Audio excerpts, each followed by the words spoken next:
Hey everybody, it's time for another episode of Couch Stories. This is the show where we talk a little bit with the guests that we just had on the podcast, learn a little bit more about this wonderful person that we had on the podcast, Chicago City Podcast, so you can learn more about what he is doing, how awesome he is, follow him, follow his amazing band, and all other people we have on this segment, and have interesting stories about what happens in the wonderful city that we call Chicago. So I'd like to start this episode off by introducing our wonderful guest. It is the band leader, the extraordinary musician, pianist, songwriter, composer of all manner of amazing musical themes and songs and wonderfulness, and that is Maxx McGathey. Hello, Max.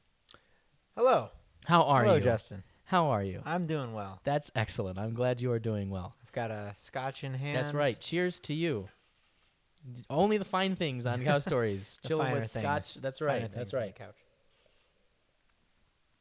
Well, cheers. So, what I like to do in this segment, and we're gonna do a little different. Actually, you're a bit of a guinea pig for this segment. For this time around. So. Obviously, I have some questions for you about who you are, how you got into music, and everything like that. Let me just give a brief synopsis for those who may have not listened to the podcast yet or watched it.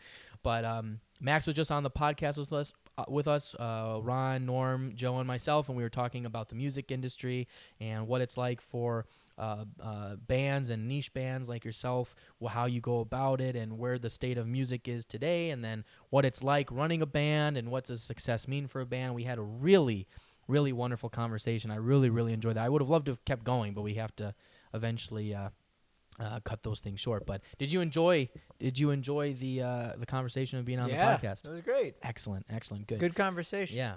And we know each other from high school, so we both went to Bennett Red Wings out in Lisle, Naperville area. We were in the same class, so we knew of each other, but actually we've really kind of started to talk more and kind of work together a little bit more now that we've gotten a little older. And I saw you perform, and it's funny because two of my good friends, my friend and then his girlfriend, also know you, Corey, from college. Correct. So when I went to, they're like, hey, this great band is playing, we're going to go.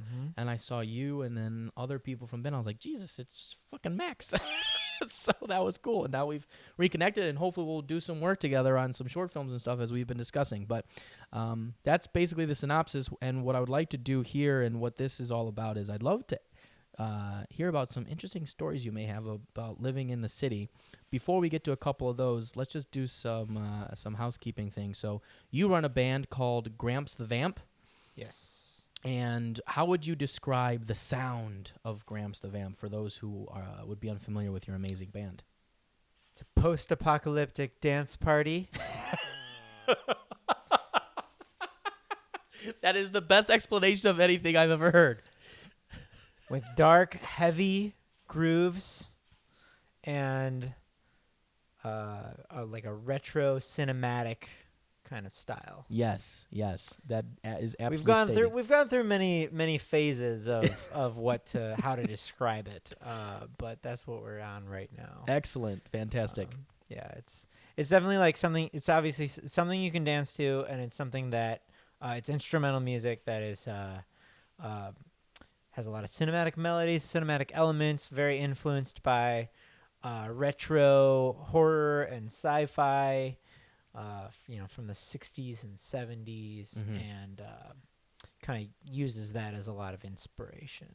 Yes, that well stated. For someone like myself who has seen you perform now, I believe 5, maybe 6 times.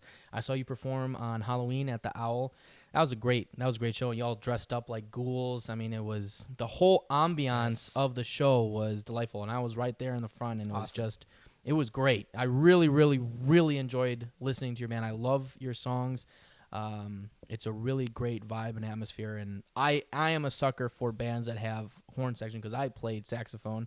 I did not know that. Yeah, I don't know if we ever were in band. I feel like we might have been. Were you ever in jazz band at high school? Yes. I feel like maybe we were in jazz band together. But I can't remember.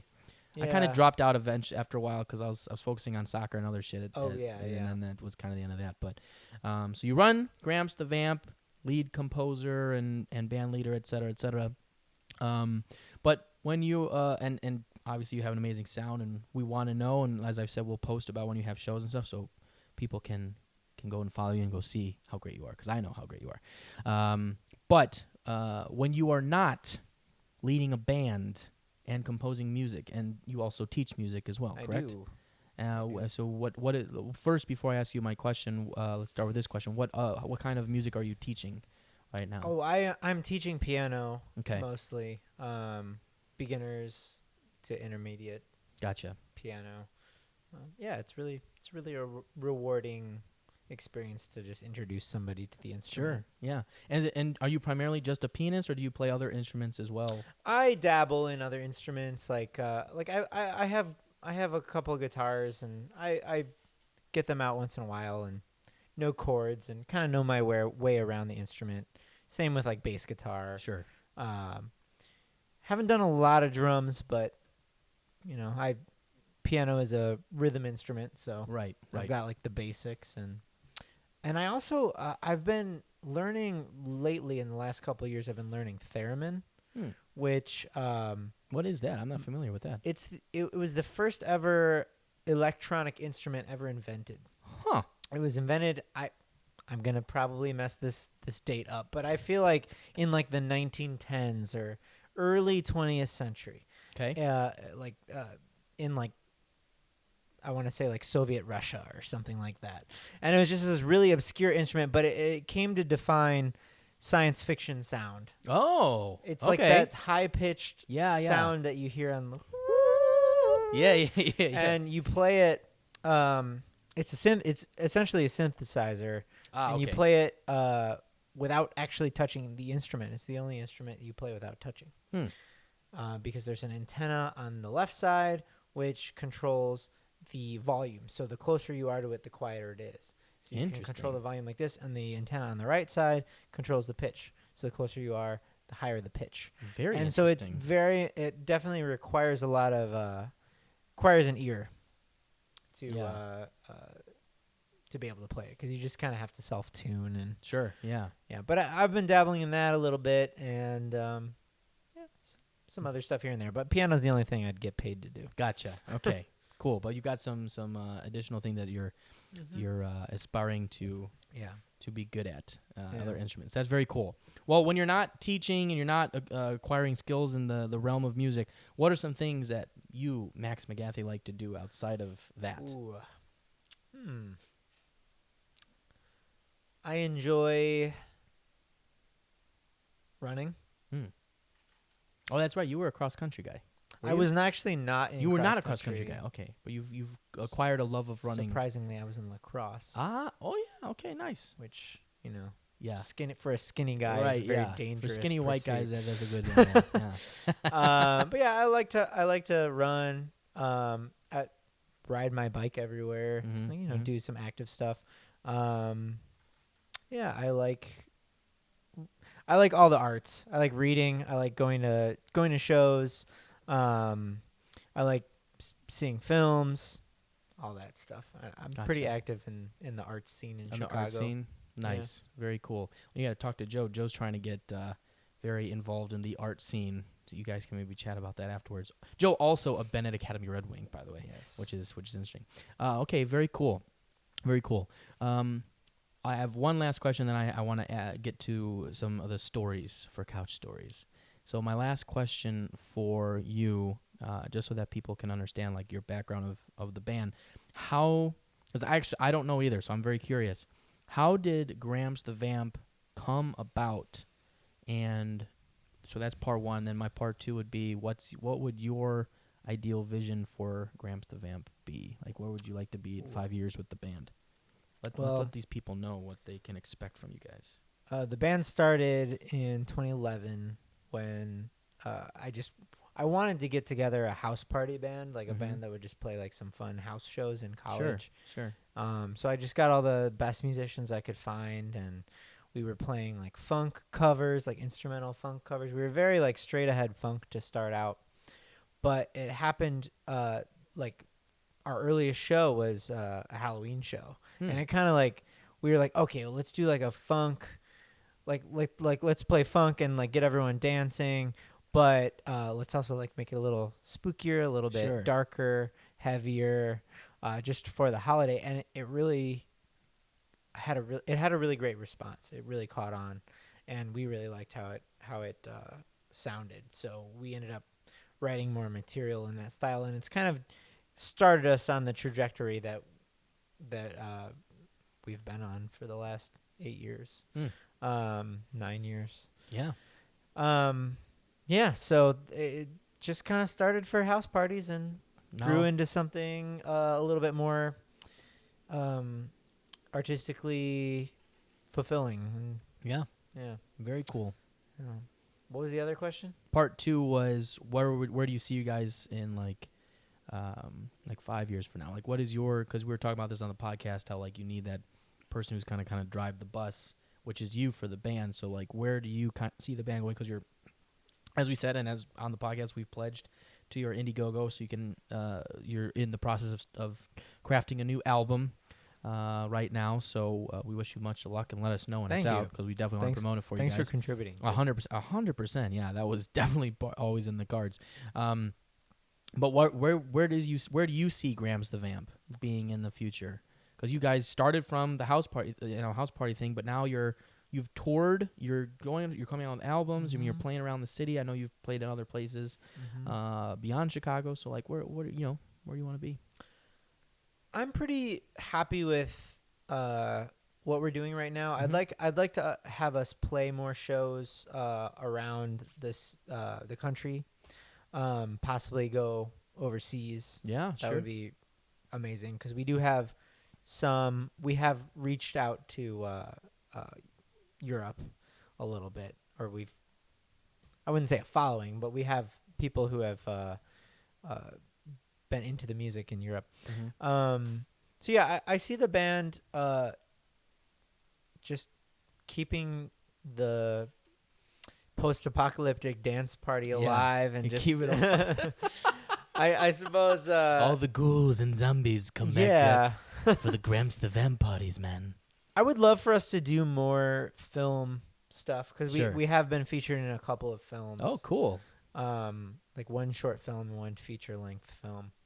And so I'd love to do more of that, and just keep making the music. Yeah. Doing what we can. I mean, it's a large group. It's a 7-piece group, so it's hard to get everybody on board with a really packed schedule all the time. But I'm always writing music that's in that kind of style. So even if it's like something that happens, like we go really hard for a month or two and then take the rest of the year off, and then come back for a month or two and then take the rest of the year off, like something like that is awesome too. But right now I'm excited to release this new album. Yes. Not looking too much too farther down the road than that. I want to release this album. I want to tour. I'd love to do like 30 or 40 tour dates around North America, and in support of it, and just kind of see what happens. Yeah. Well, those are good, lofty goals, one step at a time. Those I try not to think too far ahead, because you just never really know. Right, you never know. Things happen. But right now it's really fulfilling. It's really satisfying to me, and it's something that excites me. That's the thing. That's the thing, yeah. After 8.5, 9 years, it still excites me to make this music, and I feel like that's kind of rare. Like, most bands have a life of maybe like 2 years on average. So, yeah. That's excellent, yeah. Well, I hope you accomplish all of those goals. So that's impressive, and we are going to continue to watch and support, and hope that you continue to tour and enjoy that, because that is, as we were talking about earlier, the life of the artist is the pursuit, the journey of it, enjoying what you're doing with the good people that you're doing it with, and I mean, it just makes life more fulfilling. If I feel like every human being should be doing some sort of creative endeavor, because otherwise you get into the doldrums of life of working and kids or some shit, and then that's that. But having some sort of creative outlet really kind of brings fulfillment. So happy that you have that with what you do with Gramps the Vamp and your music, and I hope that continues. Yeah. So and we'll continue to support you from Chicago 60 and myself personally. So I'll come to your shows. Is what I'm trying to say. But yeah. Well, let me move into a new segment. Well, it's not really a new segment. It's kind of what this is all about. But we're gonna try something a little different. Because on other couch stories, we've just kind of like done straight interview type of things. But the title of the show is called Couch Stories. So I would like to get a couple of stories from you about your life here in Chicago. So we're gonna start with an easy one. At least I'm hoping it's going to be easy. So we all have had interesting times, I would say. Well, let me ask you this question because this will knock this out. Do you have you used the loop, the CTA? Yes, I have used the CTA. Okay, great, good. So then I'll even broaden it out a little bit for you. So I'd be curious. We all have funny stories about riding on a red line or a blue line or some shit, or on the bus. So, do you have any funny or like crazy? Have you had a crazy moment either on public transportation here in the city, either on the bus or on a CTA you could share? I feel like everybody does. Right? I'm notoriously bad at recalling these things, but I will say one that sticks out to me, it's a really short one. Yeah. Is I was with my friend Nick Cardelli, a guitarist, and we were on the train. I think I was the red line, just talking. It was really late at night, and all this, like, there's not very many people on the car, and all of a sudden, like a 6.5 foot tall man in a rabbit suit just like walks onto the train, and he's like, it's like the two of us. Yeah. Like one other person like on the edge of the train and this rabbit. And it wasn't Easter time. And we are both kind of just like, it's really late, we just kind of like, I feel like a lot of you listeners know, like you just kind of don't want to stir the pot on the CTA. You just kind of want to like be cool. Just let things happen. Right. Just, get off your stop. Yeah. So we didn't really say anything. He gets off and I turn to my friend Nick and I'm like, what was up with that rabbit? And Nick's like, what rabbit? Oh.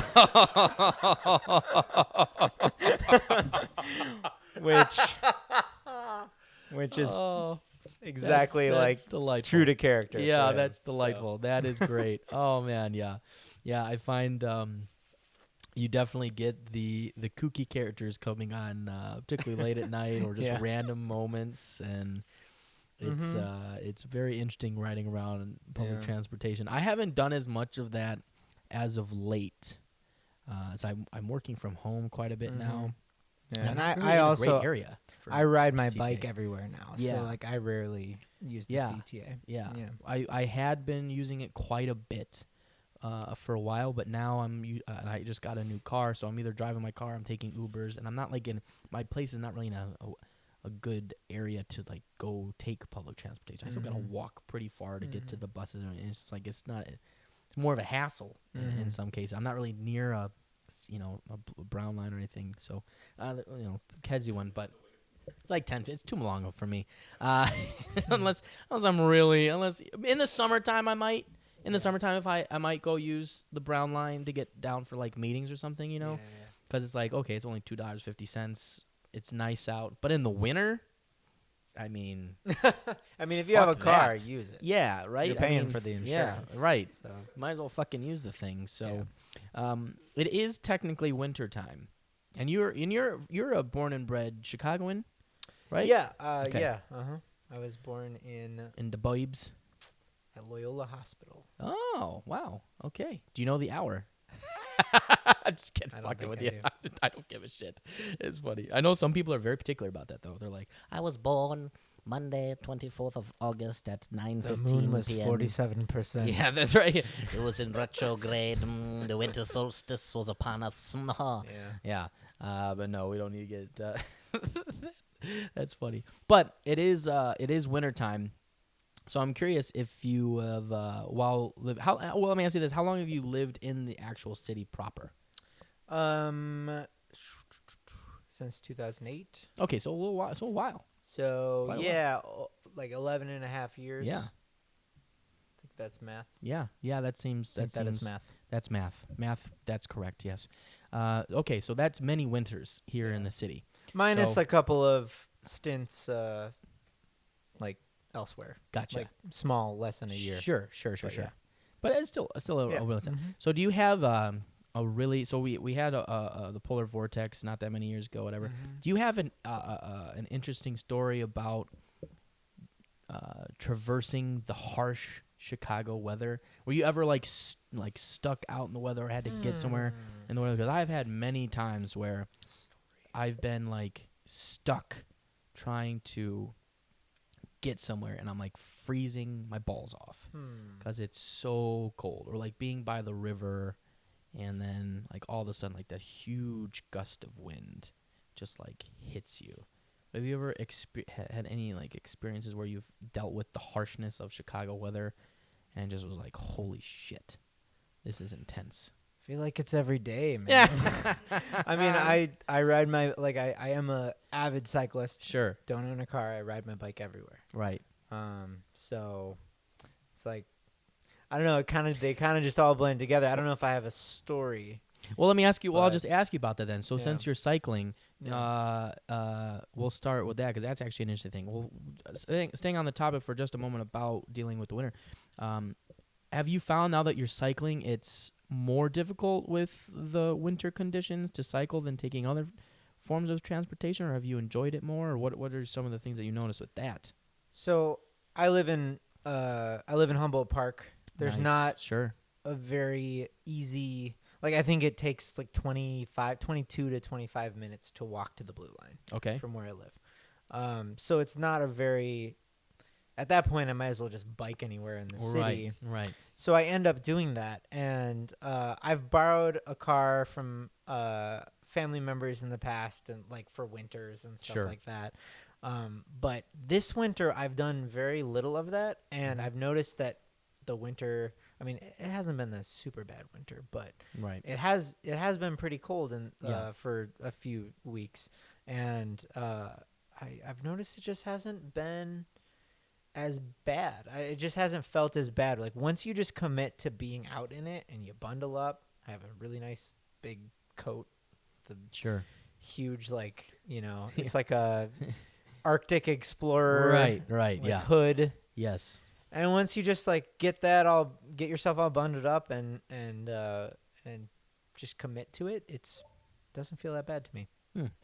So That's nice. That's good. yeah. I think it's when you take public transit every day and then you bike one day or something like that, or you drive every day and you bike one day in the winter, then it's like that day sucks. Right. But Other than that, yeah, Yeah.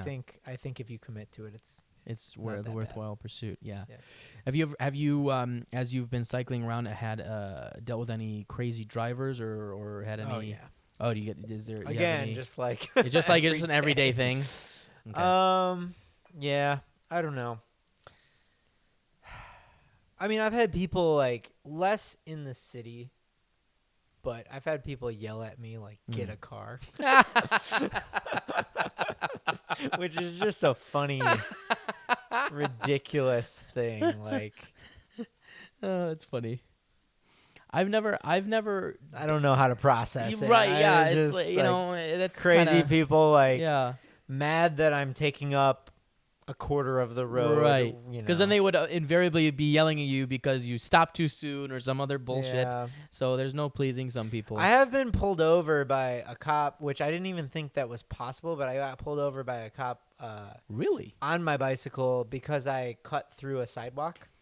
And Huh. sidewalks that you're not in Chicago is supposed to ride on the sidewalk. And Right. they're like, it was like a normal, like they walked behind me, hands on their firearms. And I was like, oh, what is going on here? Like Yeah. obviously like that's what they do. That's just their protocol. Yeah. Right. Yeah. But they're just like, yeah, it's not a ticketable offense, but since we saw you riding the sidewalk, we have to stop you and take your driver's license. And I'm like, I'm riding a bike. Like, I'm riding a bicycle. There's no one else. It's it's Yeah. January. Right. No one's on this sidewalk. But, they're doing their job. rules are rules. They're doing their jobs. They're doing their jobs. Oh, CPD. Stop resisting. yeah. Stop resisting on your bicycle. Hilarious. I have a gun. Okay. All right. Cool. Oh, that's interesting. Very nifty. Well, let me switch a little bit here and ask you if you have any interesting perspective or stories about performing here in Chicago, or it could be outside of Chicago. If you have a good Chicago one, that would be preferable. But if anyone, do you have any stories from performing where like it was something unexpected happened during a performance where it challenged you a bit in some way, or you had to adjust or something to make the show work? Because I find that those are always interesting moments, and sometimes can be the most rewarding moments when something doesn't go exactly how you intended or planned, but then it ends up being rewarding because you either learned something from it, even if you failed in the moment, or you ended up producing something even greater despite having to overcome some circumstances. Anything like that have you experienced? Yeah, a couple things come to mind. One was, it was the band I had before Gramps the Vamp. Mm-hmm. We were called Map Maker. And we were playing at Subterranean in Wicker Park. Yeah, great And venue. I remember it was a part of the song where it was just piano and I was singing. It was just me singing and playing piano. Mm-hmm. And the rest of the band was coming in like Sure. 30 seconds later.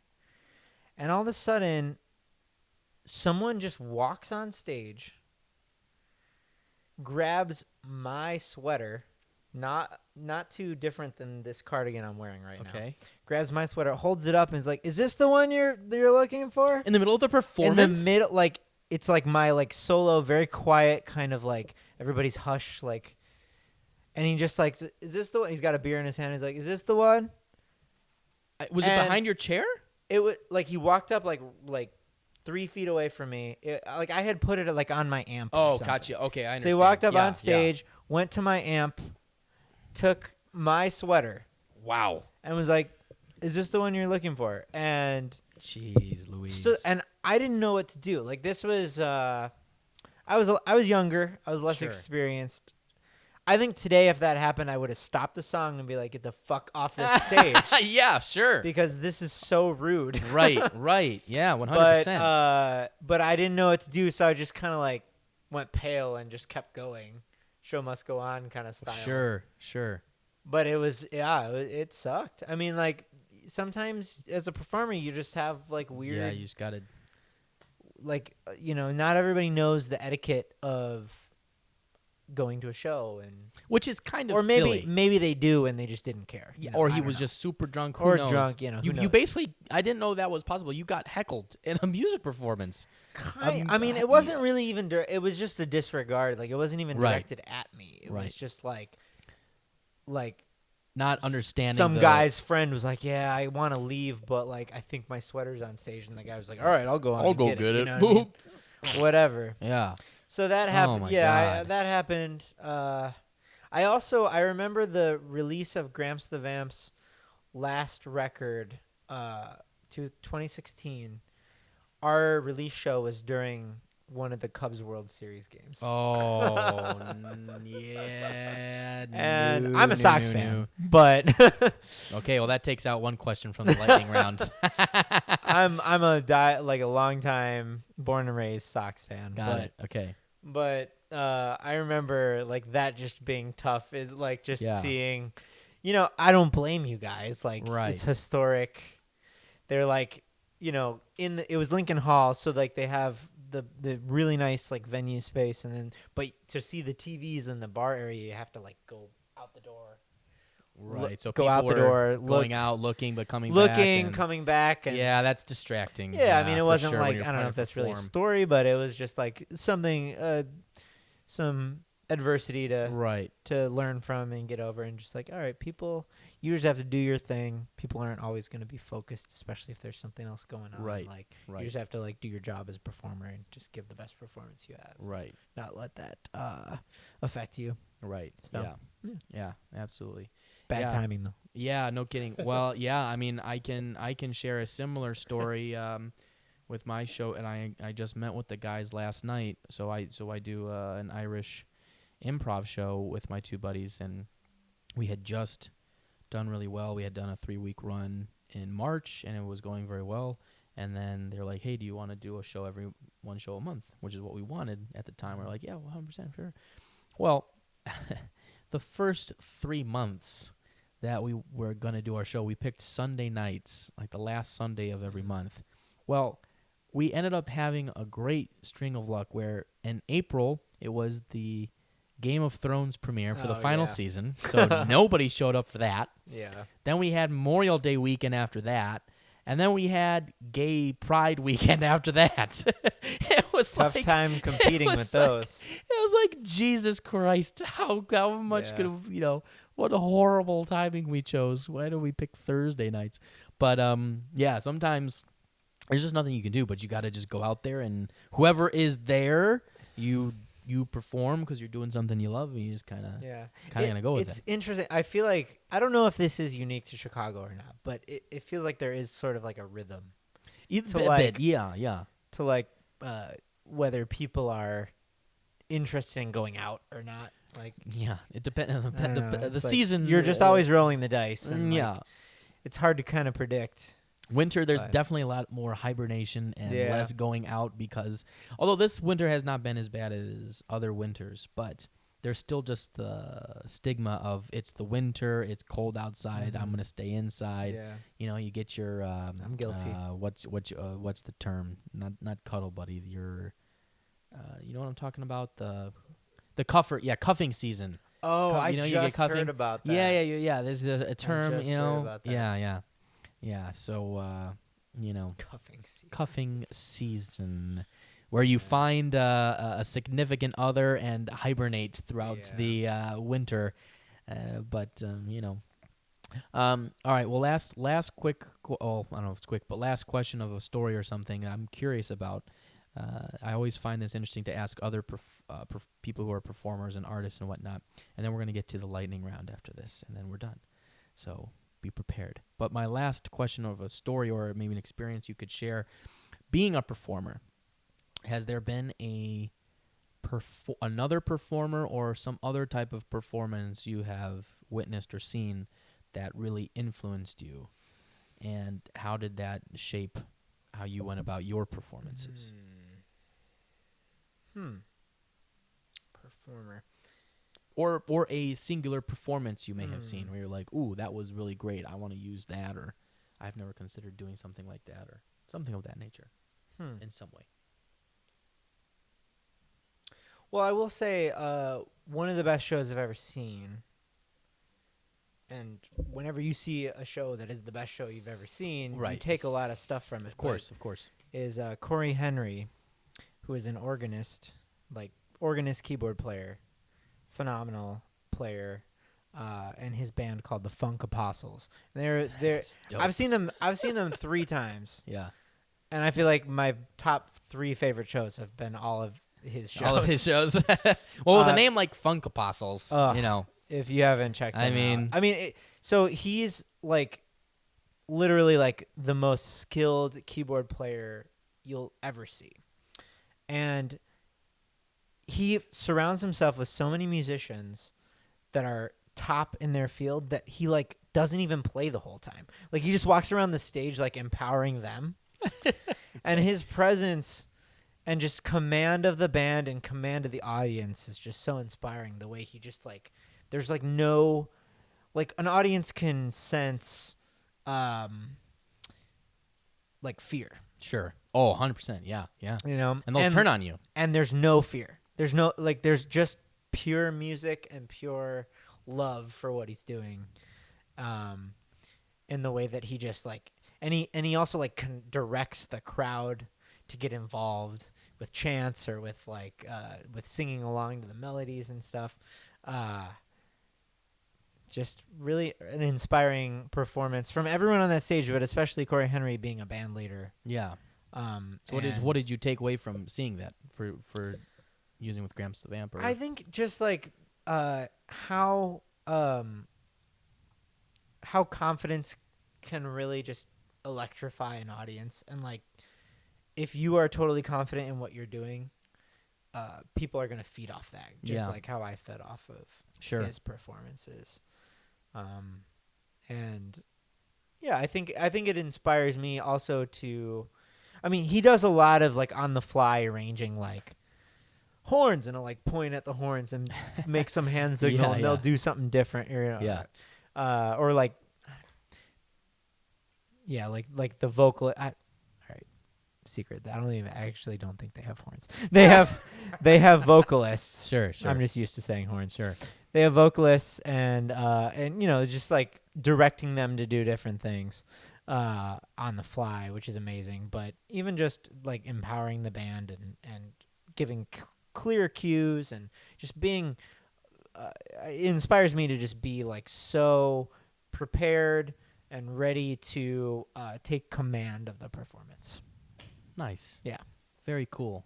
Check them out, though. Yeah. I mean, Corey Funk Apostles. Henry and the Funk Apostles. Joe, you're on top of Joe is the guy who's on top of these things more than I am. Corey Henry is one of the original keyboard. I don't think he plays with them anymore, but the original keyboard players for the band Snarky Puppy, which is a really popular. Like, they're huge. If you haven't heard of them, it sounds ridiculous, but they they play Millennium Park. Nice. Like they're like a huge jazz fusion band. Yeah. And he's one of those members split off, did his own thing. Corey Henry. Check it out. Nice. Okay. Well, thank you for sharing all of that. We're going to move to the last section of Couch Stories, and that is the lightning round. Ding, ding, ding. And, okay, so this is going to be easy.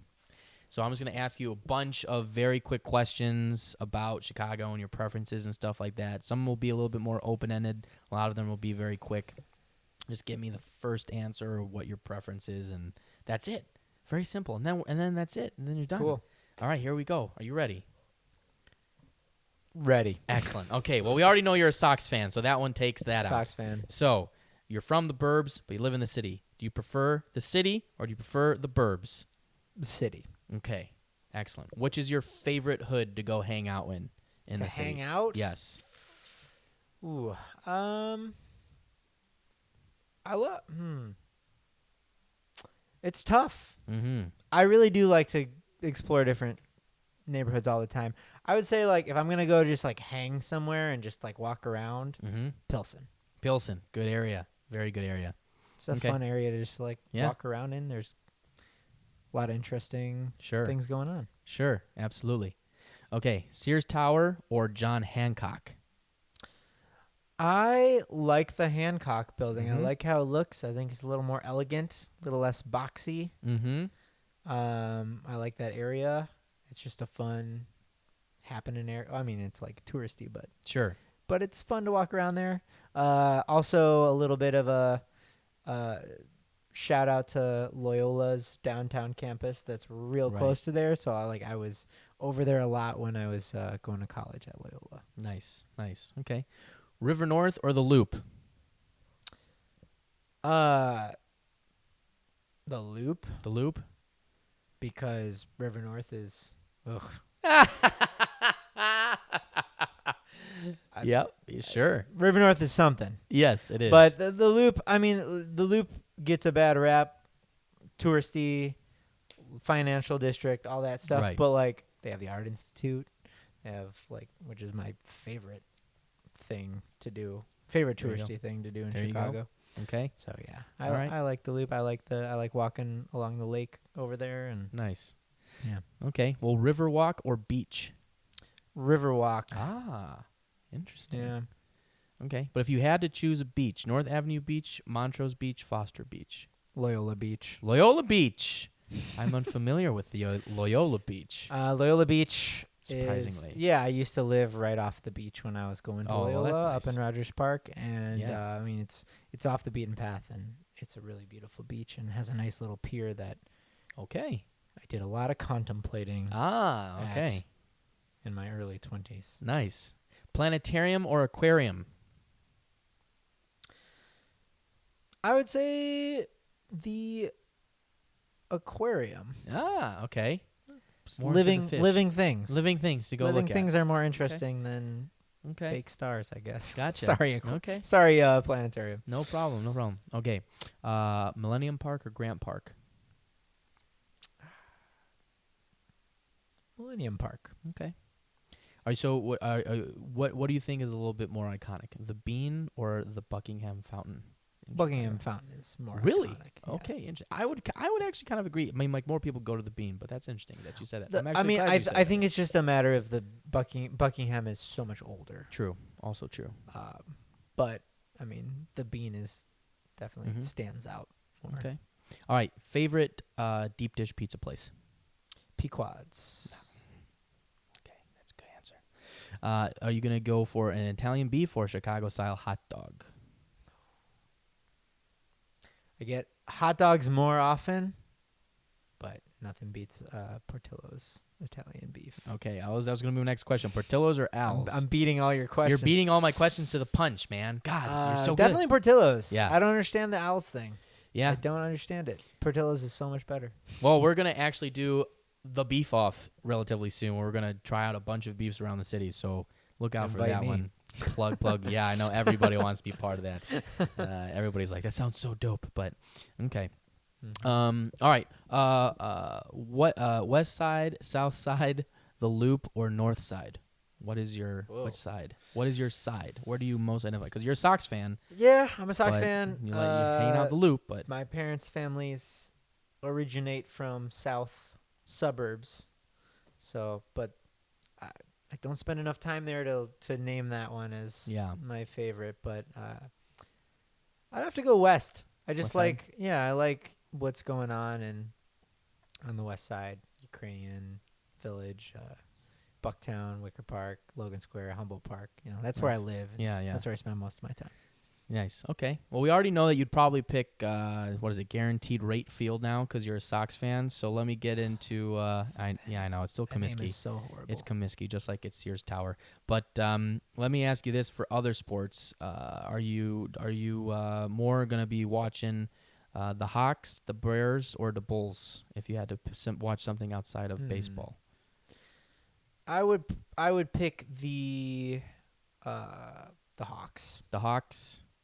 Nice. And that's just because I think that's a more fun sport to watch. It is very fun. It is very fun. I've never heard anybody say that they don't like a hockey game. It's a fun sport. It's an experience. Okay, very cool. All right, so here's I got one last question. Well, I'm gonna ask you this one first. I know you said the Art Institute, but Field Museum or the Science Museum and Industry? Because obviously you were like the Art Institute. Oh yeah, I like the Field Museum. Okay. Yeah. Nice. Okay. Dinosaurs. Yes, dinosaurs indeed. Okay. All right. Now that we got that last one out of the way, this is the last one. I ask everybody this. Since you're a Chicago born and bred guy, some of the other questions don't make sense, but this one definitely would. And I love asking everybody this question, and that is, if you were going to give a piece of advice to somebody who was either coming to visit Chicago or moving to Chicago to live, what piece of advice would you give that person? Explore the neighborhoods. You're gonna find so much different stuff in each neighborhood. Like all the neighborhoods are so different. Don't get stuck in whatever neighborhood you read on Reddit is like the place where you should be. Like explore, get out there. Don't be afraid to check out new places and just experience everything the city has to offer. Nice. I want to ask you one last question. What is the best piece of advice you've ever gotten? Oh, I think the best piece of advice I've ever gotten is you make your own success. My piano professor in college is who told me that, and he is an amazing pianist, amazing artist, started his own record label, pretty much just created everything that he reaps the benefits of now. And I think a lot of artists go through their careers waiting for somebody to sweep them off their feet and give them their break. Don't wait for that. Create your own success, I think, is the best advice. Nice. Well, Maxx McGathey, you just survived the lightning round and an episode of Couch Stories. How do you feel? I barely made it. I know. But I'm here. There you are. You started on the couch and you're still on the couch. Fantastic. It was a whirlwind. It was. Well, thank you very much for coming on the show. You're welcome. And being a nice part of the here. Couch Stories. Yeah, really enjoyed chatting with you, man. I'm looking forward to working with you in the future here on some short films and things that you had mentioned. Yes. I know we're definitely going to talk more about that. So for those watching, check him out. Gramps the Vamp, Maxx McGathey. Max, I know you mentioned this on the podcast, but also for anybody who's watching this or listening to this episode, where can they find more information about you and your wonderful band? You can go to grampsthevamp.com.